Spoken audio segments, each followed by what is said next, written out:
Congo Tek Tek TV, Yasiba Mutombo. Congo Tek Tek TV, Yasiba Mutombo. Dina Yese, na Congo Tek Tek Mama, Yasiba Mutombo.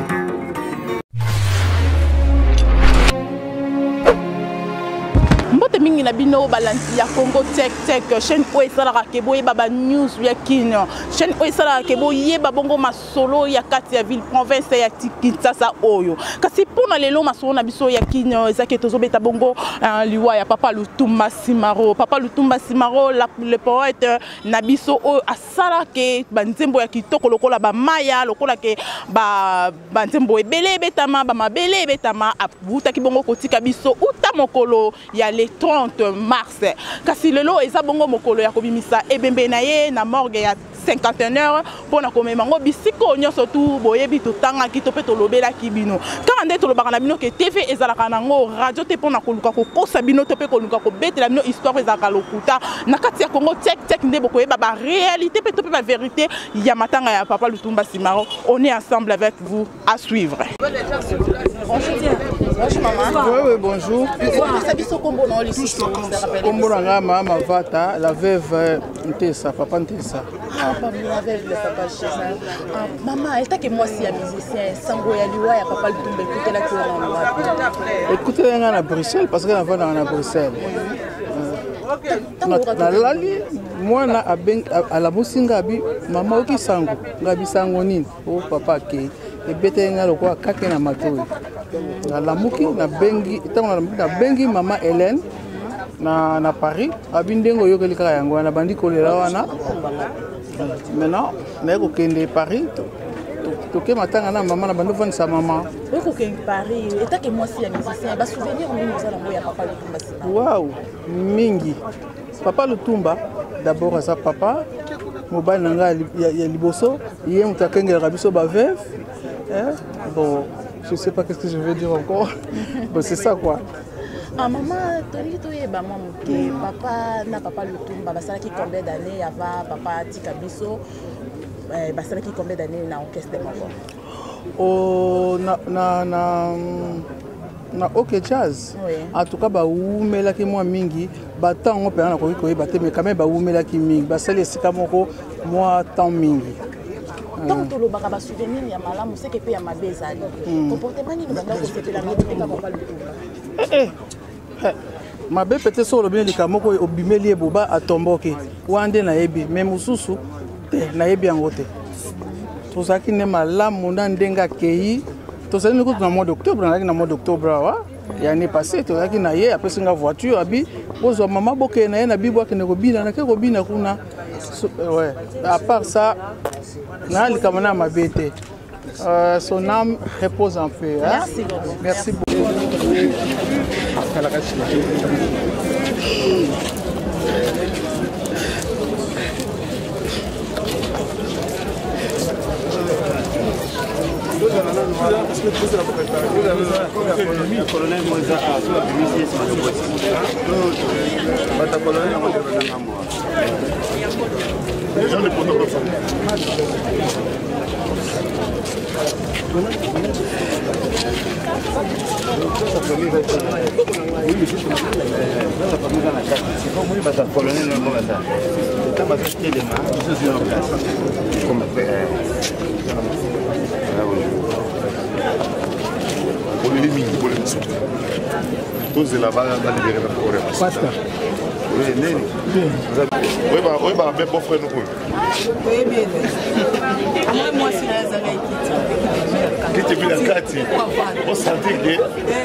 Tout à ce coup-là, il y a pas son chaîne. En fait, tant on a moni, na embeli papa Wemba, Simbanaye, et là où ça l'a passé. Papa Wemba, tu as là où il y a un zembo, on a été. Pour d'habitude, les actions on a PC un zembo, on a bien Félix, on a un zembo, on a combien. Papa yebi sanga mona ozui 11 sur 10. Yebi tiso na classe ba corriger bongo. Donc wana papa Wemba.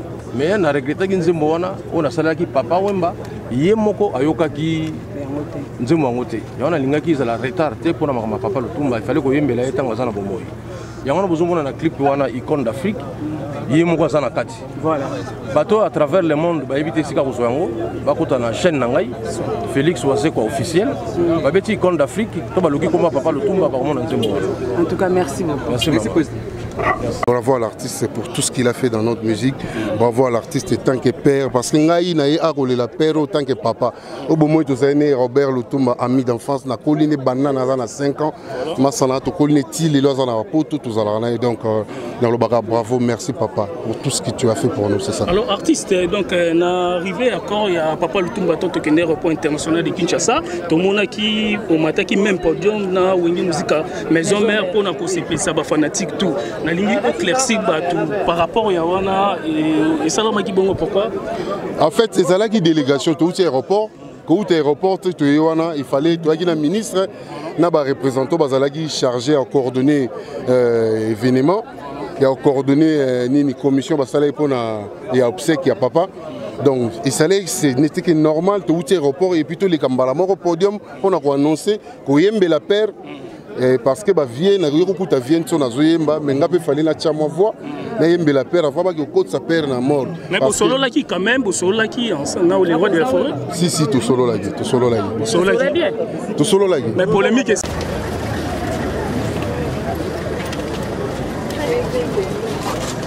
Lutumba Simaro n'est plus et nous sommes censés venir assister à cette organisation voilà.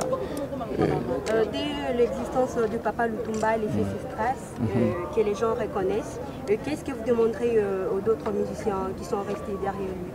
Oui, papa Lutumba est parmi les modèles des artistes de notre pays. Il a laissé pas mal de traces que nous pouvons quand même aujourd'hui nous référer à cela. Voilà. Et moi je demanderai aux enfants de Dieu qui sont tous artistes de savoir un peu sélectionner et puis trier ce que Papa Lutumba a fait du bien dans ce pays et dans nos vies. Voilà, en tirer profit et puis savoir exploiter ce qui a été à lui comme talent et don. Voilà. Voilà, faut Patrice, les autres musiciens religieux, les musiciens chrétiens belés, dans la complexe au pays, il y a assister, il faut Patrice a joué complexe, on a été à Yukison, on a été à assister, musiciens dans la profane.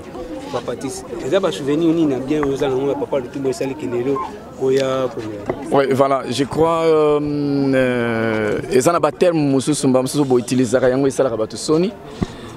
moi j'ai dit, Papa Lutumba c'est quelqu'un qui faisait une musique et a repéré sa conseil moral, c'est un moraliste. Et toute musique n'est pas profane. Hein? Musique profane, profané, c'est-à-dire quoi? Il y a une musique moderne, il y a une musique satanique. Mais je crois que Papa Lutumba n'était pas de ceux-là pour avoir la musique satanique. Naïe parce que nous avons sonné pour Papa Lutumba. Quand il y a un deuil, nous avons péquicité. Est-ce qu'on a eu un concert de Papa Lutumba Zobeta? Non. Mais naïe Papa Lutumba Koufi. Il faut faire la part des choses. Et qu'on respecte Moué, Awatoyete, pour nous que Papa Lutumba Zabo Sala Salaboy. Non. Et ça n'a pas mon moussou sur la place avec beaucoup Bimisangote. Awatoye na matanga Papa Lutumba. Papa Lutumba Zabo Yambanga. Est-ce qu'il y a quelqu'un qui pouvait koya kopek Papa Lutumba koyamba Papa Patricité? Maintenant tango Koufi. Pourquoi on a koyate? Est-ce que famille n'est pas bazaba païen? Et ça n'a moutasambe la raté. Mais tu es consoler famille. Tu es consoler ce Papa Lutumba, mais nous sommes venus consoler la famille. Alors parmi la famille, parmi les membres de la famille, il y a quand même des chrétiens, des enfants de Dieu. Au pays bazana po sabayo que tu yembeli nzambe, tu édifies la parole de Dieu.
morgue ya cinquantenaire tolokwela na morgue ya cinquantenaire yango oyo lelo toyela vraiment la place des artistes tikowa biso ya papa Lutumba awa mpona koyeba bongo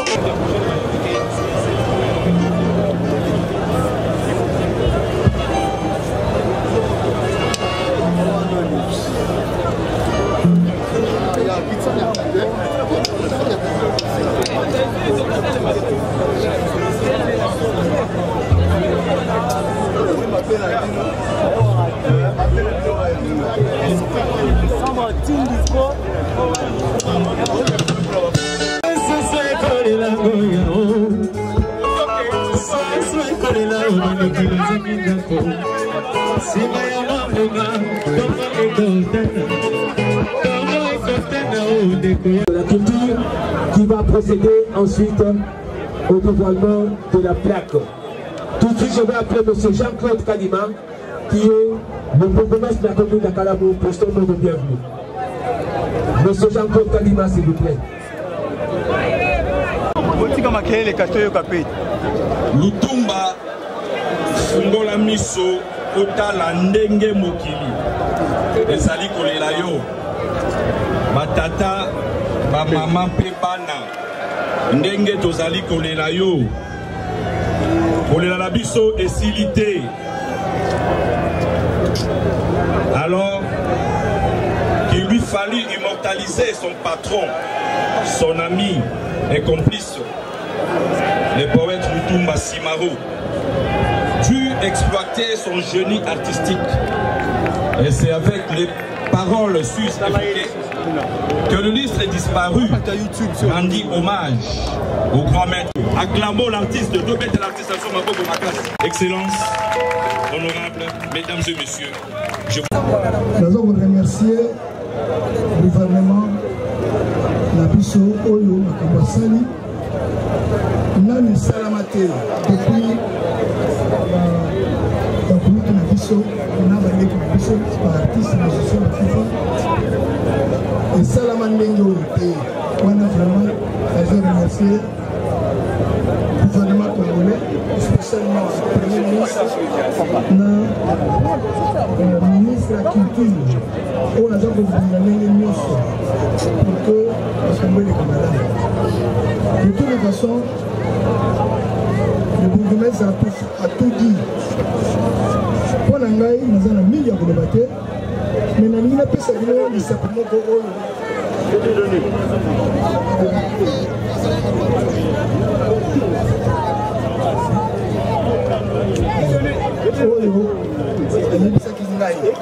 alobi abengi ngai na ndako na ye alobi Vertis nga nazokende poto mpona nayebi te nini koya nsima nakamati banzembo na ngai nyonso oyo nasalaki na dernier jour na ngai ya vie nalingi napesa yo yango kamata yango bibisa ngabika wi nabimisa bon nakofuta combien habité kofuta eloko te mpo nayebi te epai nazokende c'est que soki ekoleka ndenge nini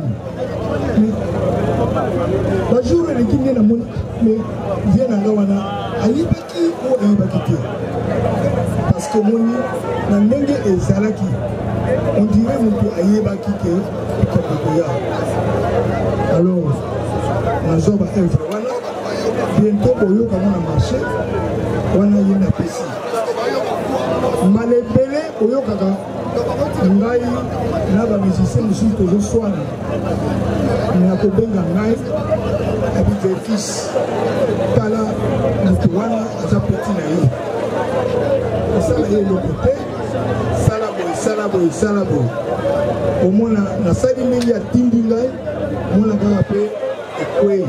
La musique quinoise.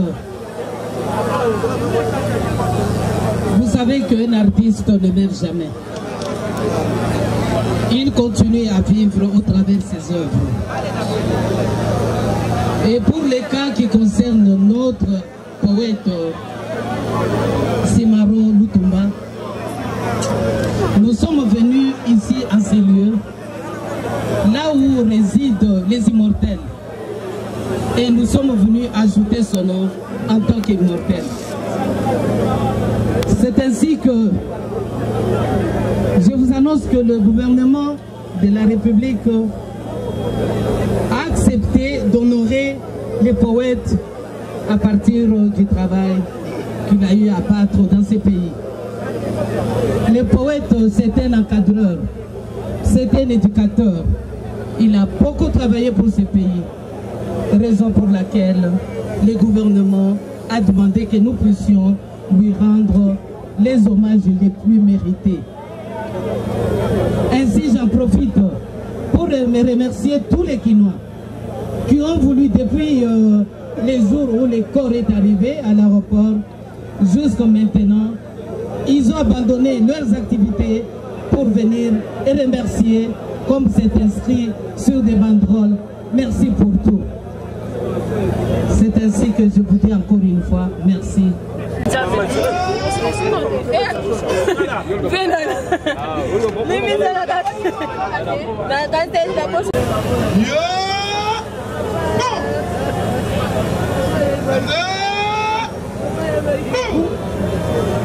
Pour la salle.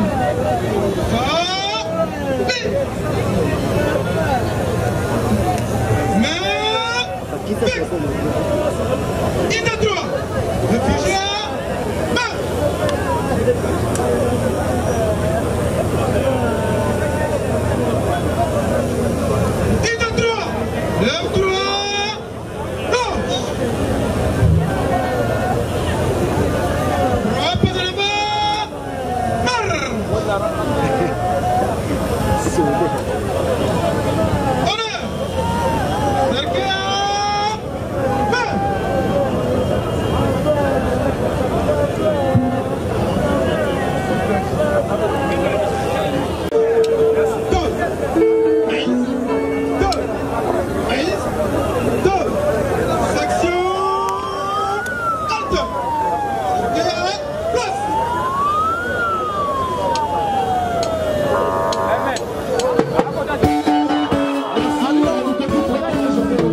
Thank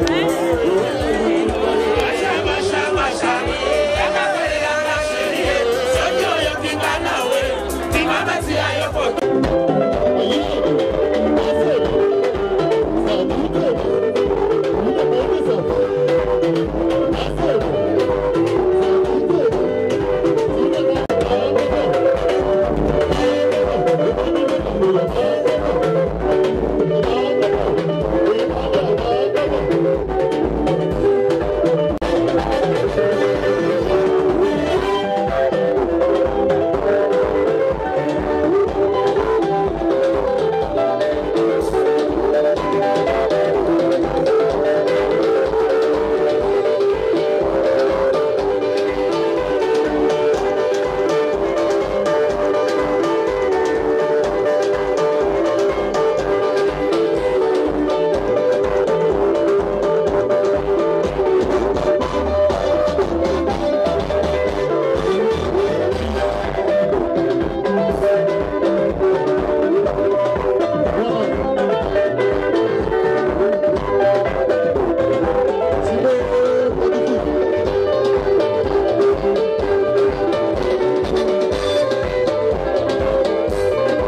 Mama, Yasima Mutombo.